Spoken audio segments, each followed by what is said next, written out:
Bonjour, dans ce tuto, nous allons voir une deuxième méthode pour créer une liste déroulante. Donc ici, par exemple, dans notre table stagiaire, nous avons besoin de créer une liste déroulante pour le champ civilité. Pour ce faire, on bascule en mode création, comme pour la première méthode. Et à partir d'ici, je vais cliquer sur le type de données du champ pour lequel je veux créer une liste déroulante, civilité. Donc, je viens ici, je vais cliquer sur le type de données et je vais cliquer sur Assistant liste de choix.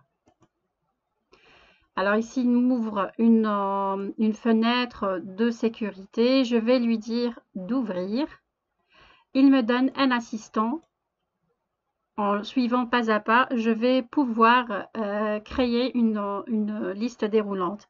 Donc ici, il me donne deux options. La première option consiste à aller chercher la table dans laquelle j'ai saisi la liste des éléments de la liste déroulante. Ce n'est pas le cas.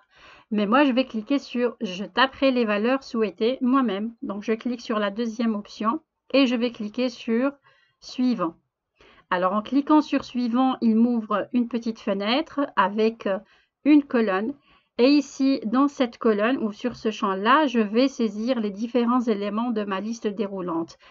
Donc ici, dans notre cas, c'est Madame, Mademoiselle et Monsieur. Voilà. Une fois que j'ai saisi les éléments de ma liste déroulante, je vais cliquer sur Suivant. Là, il me donne l'étiquette ou l'intitulé du champ, civilité, que je vais garder. Et je vais cliquer sur Terminer. Alors ici, il me renvoie le type de données à texte court.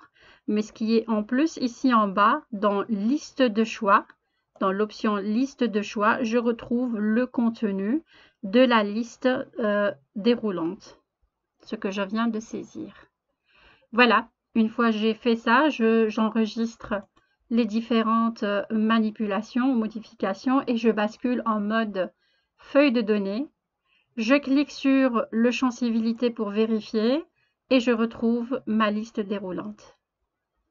À tout de suite pour la troisième méthode pour créer une liste déroulante.